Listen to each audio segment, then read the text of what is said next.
Hello everyone, welcome back to our YouTube channel. आज हम discuss करने वाले हैं केमिकल इक्वेशंस। इससे पिछली क्लास में जो सेशन मैंने डिस्कस किया था उसमें मैंने आपको बताया था कि हमारा केमिकल चेंज क्या होता है। मैंने आपके साथ डिस्कस किया था कि एक केमिकल चेंज की कैरेक्टरिस्टिक्स क्या होती हैं। So in this session we will be discussing a chemical equation. अगर मैं एक केमिकल चेंज को एक सेंटेंस की फॉर्म में लिखता हूँ, उसको उसकी डिस्क्रिप्शन देता हूँ, तो इट्स क्वाइट लॉन्ग। आपको बहुत लंबी स्टेटमेंट लिखनी पड़ती है in the form of a sentence.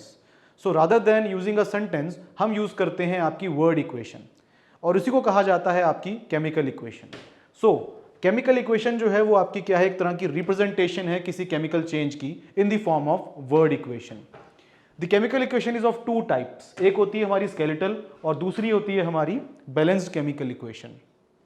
Skeletal chemical equation जो है it is a very raw form of chemical change. जैसे कि लेट सपोज कीजिए हम बर्निंग ऑफ मैग्नीशियम का एग्जांपल लेते हैं। मेरा मैग्नीशियम जो है, मैग्नीशियम का रिबन जो है, अगर आप उसको बर्न करते हो in the presence of oxygen, it forms magnesium oxide. तो this is a chemical change. अगर मैं इसको बिल्कुल स्टेटमेंट की फॉर्म में बताता हूं तो मैं क्या लिखूंगा? I will write magnesium plus oxygen gives magnesium oxide. So this is a chemical equation.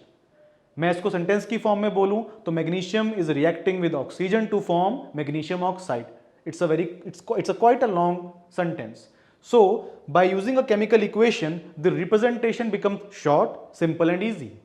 So skeletal chemical equation में क्या होगा? बिल्कुल raw form of the substance use किया जाएगा। जैसे लेट सपोज कीजिए मैग्नीशियम है, मैग्नीशियम का सिंबल आपका क्या होगा? Mg। फिर आप उसको रिएक्ट करवा रहे हैं ऑक्सीजन के साथ, ऑक्सीजन का सिंबल क्या होगा आपका? O, और जो उसकी मॉलिक्यूलर फॉर्म होगी वो आपकी क्या होगी? O2। So if I right magnesium plus oxygen और Mg प्लस O2 और फिर मैं लिखता हूं magnesium oxide, so this is the skeletal equation. Skeletal equation को अनबैलेंस्ड इक्वेशन भी कहा जाता है। और जो दूसरा इसका तरीका है लिखने का वो क्या है? इसकी बैलेंस्ड फॉर्म।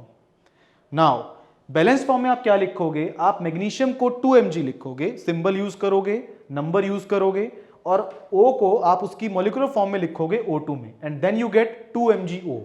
मैग्नीशियम ऑक्साइड वैसे MgO होती है, बट इस केमिकल इक्वेशन में उसको पर्पसली 2MgO लिखा है। इसके पीछे रीजन है, इसके पीछे क्या है, और इसको कहा जाता है balanced chemical equation. Now what is a balanced chemical equation? Balanced chemical equation वो केमिकल इक्वेशन है जिसमें अगर आप पार्टिकल्स को काउंट करो तो जो हमारे रिएक्टेंट्स की तरफ पार्टिकल्स हैं और जो हमारे प्रोडक्ट की तरफ पार्टिकल्स हैं, दे आर, अगर उनका काउंट देखा जाए तो इट इज सेम। जैसे कि if I talk about magnesium, यहां पर आपके पास मैग्नीशियम के 2 एटम हैं ऑन द रिएक्टेंट साइड। हमारा जो एरो हेड होता है उसमें हमारे पास जो चीजें लेफ्ट हैंड साइड में लिखी जाती हैं उनको कहा जाता है reactants, and the things that are written on the right hand side are called products, right? So हमारे पास Mg के यहाँ पे 2 एटम है ऑन द रिएक्टेंट साइड, और 2 Mg के एटम है आपके पास। अगर आप मैग्नीशियम ऑक्साइड का मॉलिक्यूल देखो तो उस मॉलिक्यूल में 2 एटम आपके किसके हो रहे हैं? मैग्नीशियम के, इक्वल हैं एग्जैक्टली। अगर आप O2 की देखते हैं तो यहां पर आपके पास ऑक्सीजन के 2 मॉलिक्यूल्स, एक मॉलिक्यूल के अंदर 2 एटम्स हैं, और यहां पर भी अगर आप देखो तो ये 2 जब इसके साथ मल्टीप्लाई होगा तो this will also give 2 atoms of oxygen. So basically this is a balanced chemical equation, जहां पर रिएक्टेंट्स में जो नंबर ऑफ एलिमेंट्स हैं और जो हमारे प्रोडक्ट की साइड में उन्हीं एलिमेंट्स का जो काउंट है वो क्या होना चाहिए आपका? सेम। नाउ हमारे पास जो नेक्स्ट चीज है वो ये है कि why do we balance a chemical equation? Why do we balance a chemical equation? Chemical equation आपको समझ में आ गया, वो एक केमिकल चेंज की वर्ड इक्वेशन रिप्रेजेंटेशन है। नाउ द पॉइंट इज कि आपने देखा कि उसको बैलेंस किया गया है। क्यों बैलेंस करना जरूरी है? व्हाई? सो आपके पास law of conservation of mass होता है। आपने क्लास 9th में पढ़ा है कि ये हमारा लॉ ऑफ केमिकल कॉम्बिनेशन है। अगर मेरे पास 2 एलिमेंट्स या मैं कहूं 2 सब्सटेंस आपस में रिएक्ट करते हैं तो they follow the law of conservation of मास। हमारे जो केमिकल चेंजेस हैं वो इस लॉ को फॉलो करते हैं। Now what is the law of conservation of मास? ये आप पहले भी पढ़ चुके हैं। मास can neither be created nor destroyed, या फिर आप इसको ऐसे भी बोल सकते हैं कि atoms are neither created not destroyed in a chemical change. यहां पर हमारे पास इस चीज को आप कैसे क्लैरिफाई कर रहे हैं? आप मास ऑफ रिएक्टेंट्स जो है उसको इक्वल रखेंगे मास ऑफ प्रोडक्ट के। So this is the basic need of balancing a chemical equation. In order to obey the law of conservation of mass, आपके पास जो मास ऑफ रिएक्टेंट्स और मास ऑफ प्रोडक्ट आपस में इक्वल हो, इसी के लिए उनकी बैलेंसिंग की जाती है।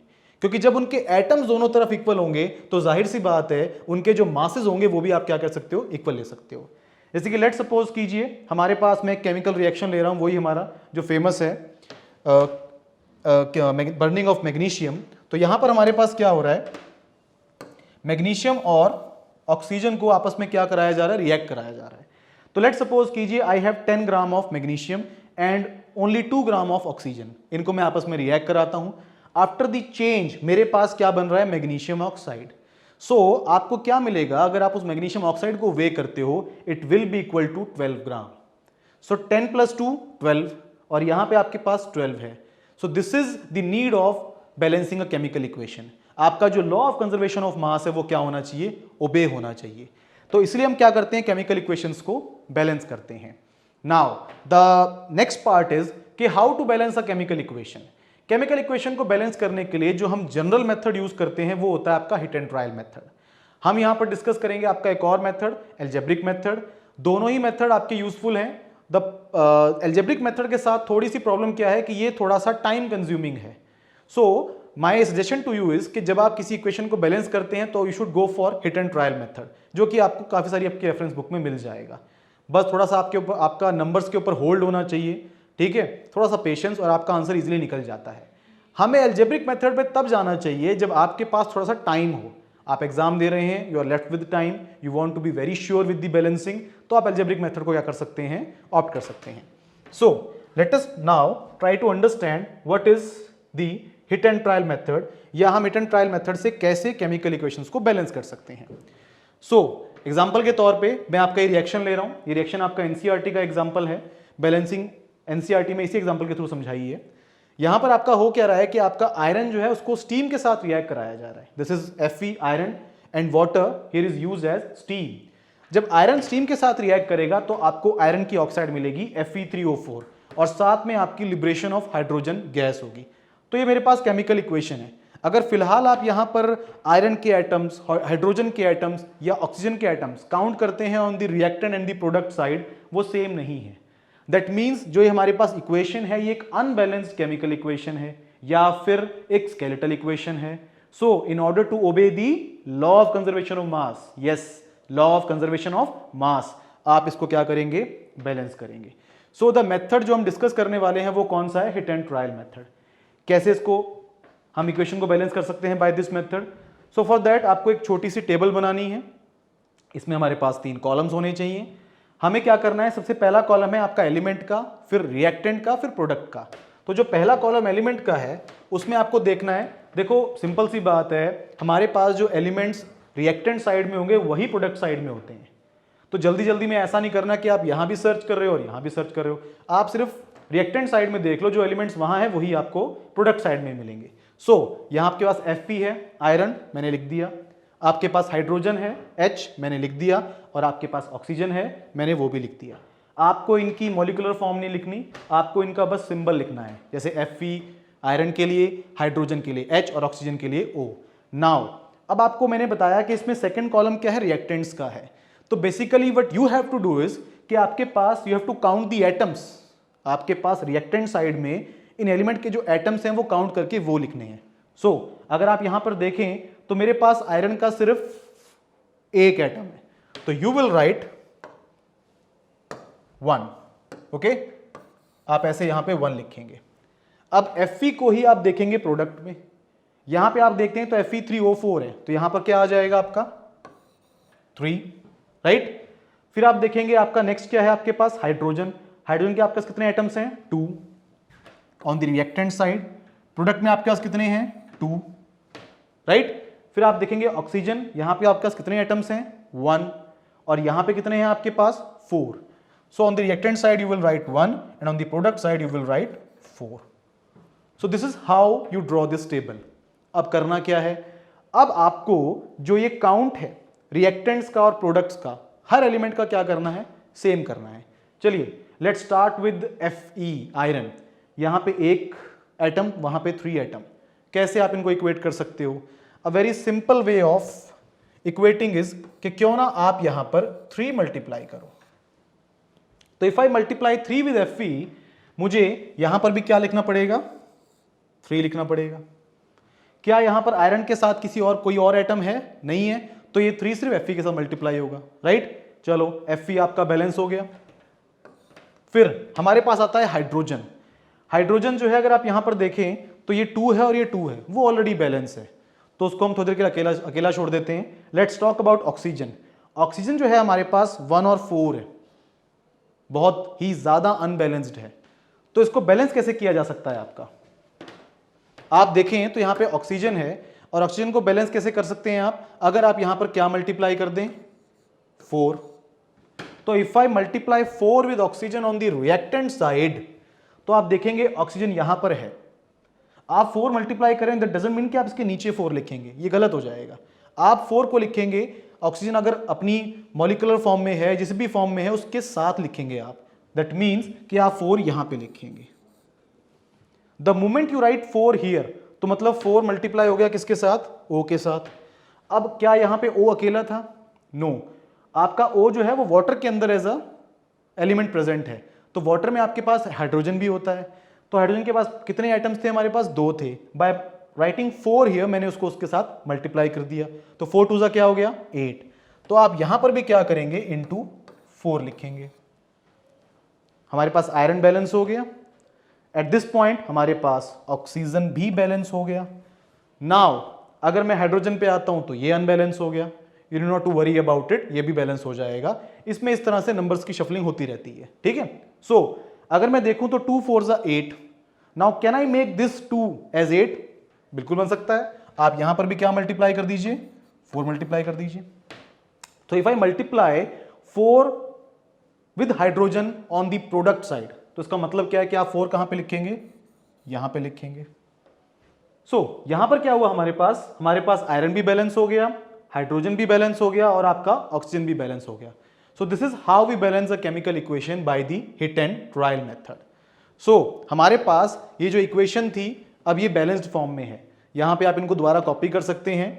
आप यहां पे लिख सकते हैं कि this was 3Fe, this was 4H2O, and this is Fe3O4, and this is 4H2O। So this is basically the balanced form of the chemical equation. So this was the hit and trial method. अब ये method जो है जितना आप practice करेंगे, जितना आपका numbers पे होल्ड होगा, मल्टीप्लिकेशन, एडिशन, सब्ट्रैक्शन, उतना ही आपका क्या होगा, ये मेथड आपकी ग्रिप में होगा।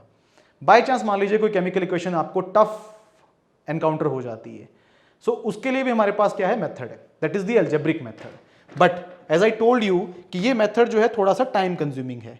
So but this method is 100% proof. ये आपका आंसर 100% निकलेगा ही निकलेगा इससे। चलिए इसको भी देख लेते हैं। इसमें आपको क्या करना है, ये उस मेथड से ही सिमिलर है, टेबल आपकी वैसी ही ड्रॉ होगी। एल्जेब्रिक मेथड में आप क्या करोगे? थोड़ी बहुत एल्जेब्रा की हेल्प लोगे। आपका मैथ्स का algebra, you will be using the variables. आपके पास जो भी रिएक्टेंट्स थे, प्रोडक्ट्स थे, आप उनके सामने क्या लिख दोगे? वेरिएबल्स लिख दोगे। जैसे मैंने Fe के साथ A लिखा, H2O के साथ B, C लिखा Fe3O4 के साथ, और D लिखा H2 के साथ। पहले मैंने यहां पे सिर्फ नंबर्स लिखे थे कि नंबर ऑफ एटम्स लिखे थे। अब मैं उन नंबर ऑफ एटम्स को इन वेरिएबल से मल्टीप्लाई करूंगा। What do I mean? इसका मतलब ये है जी, अगर आप Fe की बात करें तो Fe का यहां पे एक एटम है और वेरिएबल कौन सा है? A। तो 1 into A is A, right. अगर आप यहां पे देखें तो एटम 3 है, वेरिएबल इज 3, तो 3 into C is 3C, right. यहां पे देखेंगे आप अब हाइड्रोजन के साथ number of atoms 2, variable is B, so you will write 2B, right. आप प्रोडक्ट साइड में देखिए, the variable is D and the atoms are 2, so 2 into D is 2D। O हमारे पास क्या है? यहां पर एक एटम है, वेरिएबल B है, तो you can write it as B। And on the product side अगर आप देखें तो आपके पास 4 एटम्स हैं and the variable is C, you can write it as 4 into C, that is 4C, ठीक है। अब हमारे पास यहां पर हो क्या रहा है, इसको जरा हम थोड़ा सा एडिट कर देते हैं। ये हमारा थोड़ा सा ई जैसा लग रहा था।